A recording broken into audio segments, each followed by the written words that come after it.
और क्यों किकबैक्स ली गई जब ये IPPs लगाई गई, तो उनका इशारा आपकी हुकूमत की तरफ है, 2013 की तरफ है, राना एहसान साहब।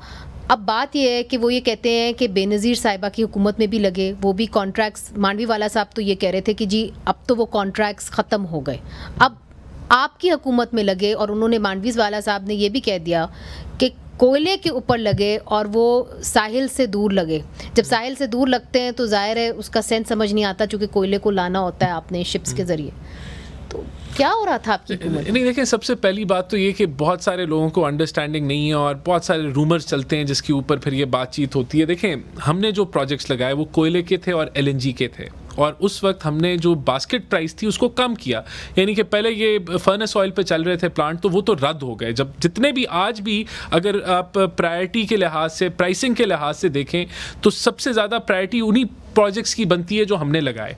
आज वो सबसे ज़्यादा फीजिबल हैं एनर्जी कॉस्ट के लिहाज से, और वो जो है सस्ती बिजली बना रहे हैं। अब देखें, इशू क्या है, करिएगा, कुछ लोगों ने ये भी लिखा कि जब आपने कोयले के प्लांट्स लगाए तो वहाँ पे कोयला ट्रांसपोर्ट करने के लिए ट्रैक ही नहीं था, ट्रेन ट्रैक नहीं, देखें, वो तो चल रहे हैं ना। जब हमने लगाए तो वो तो हमने रिकॉर्ड स्पीड पे लगाए और चलाए, और वो सस्ते तरीन प्रोक्योरमेंट उनकी हुई। जहाँ तक किकबैक्स की बात है, देखें, PTI का दौर आया और उसने सारी इनको कमीशन को उन्होंने बैठाया, उन्होंने एक एक चीज़ चेक की और कुछ नहीं वो निकाल सके हमारे प्रोजेक्ट्स की अगर हम बात करें।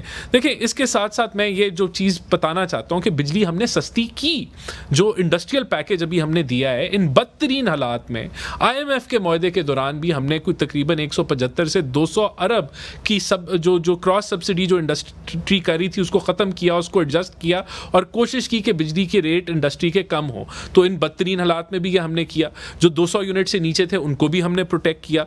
इसके अंदर देखें, बात यह है कि जो 35 रुपए की बिजली बनती है उसके अंदर से 18 से 19 रुपए आपकी कैपेसिटी पेमेंट है, 8 से 10 रुपए आपकी जो है वो बिजली की कॉस्ट है, और फिर 8 रुपए आपकी जो डिस्ट्रीब्यूशन की कॉस्ट और वो चीज़ें हैं। तो ये सारा ये बिल्डअप होता है। इसके अंदर अब इश्यूज देखें, जो ये कि क्यों कीमत हमारी ज़्यादा क्यों है इंटरनेशनली, उसकी एक मेजर वजह मैं आपको टेक्निकल जो वजह वो बता दूं कि वो ये है कि हमें जो ये प्रोजेक्ट्स मिलते हैं उसके अंदर ये टॉप हैवी है। टॉप हैवी से क्या मतलब कि जो हमें फाइनेंसिंग जो IPPs को मिली पाकिस्तान के लिए, उसकी ज़्यादा जो इंस्टॉलमेंट्स जो वापस की जाती हैं बैंक फाइनेंस की मैं बात कर रहा हूँ, पहले 10 सालों में है।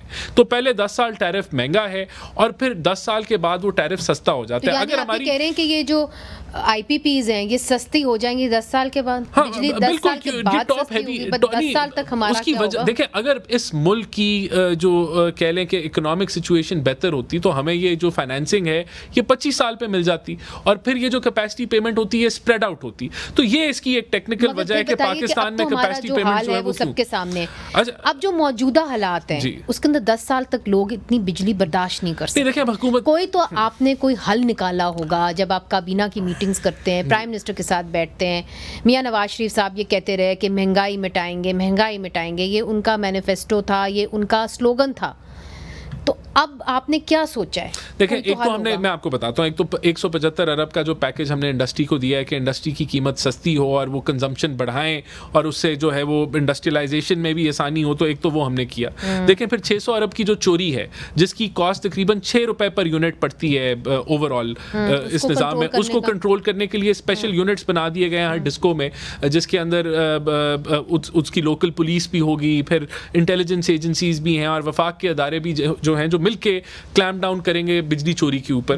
फिर हम ट्रांसफार्मर मीटरिंग के ऊपर जा रहे हैं कि हम सारे जो नेटवर्क है उसके ट्रांसफार्मर्स में मीटर्स लगे होंगे जो डिटेक्ट करेंगे कि डाउन द लाइन जाके, क्योंकि अभी तो ग्रिड्स आपकी है ना ऑनलाइन, तो वो और फीडर्स डाउन द लाइन चोरी कौन कर रहा है और उधर से कंट्रोल करने की हम कोशिश करेंगे। फिर हम लोग देखें जो आपका नेशनल ट्रांसमिशन नेटवर्क है उसके अंदर रिकॉर्ड पैसे इस दफ़ा PHDP में रखे गए हैं कि उसके अंदर जो उसकी इनएफिशिएंसीज हैं उनको हम बेहतर करें। फिर अभी आपने आज की खबर है कि बोर्ड्स सारे डिस्कोस के तब्दील हो गए, कि अच्छे बोर्ड्स लाए गए हैं, प्राइवेट सेक्टर से लोग लाए गए हैं, डिस्ट्रीब्यूशन बेहतर करने के लिए और एनर्जी कॉस्ट को कंट्रोल करने के लिए जो है ये किया जा रहा है। तो मैं समझता हूँ फिर हम डेट रीप्रोफाइलिंग की कोशिश भी कर रहे हैं। वो क्या कर रहे हैं? वो हम चाइना के साथ हम बातचीत में हैं, और हम जो हमारे यही जो इन प्रोजेक्ट्स के ऊपर जो फाइनेंसिंग है उसकी रीप्रोफाइलिंग, प्राइवेट प्रोजेक्ट्स हैं कि ये चाइनीज गवर्नमेंट के? IPP IPP मतलब प्रोजेक्ट्स है, लेकिन they are backed by the Chinese government,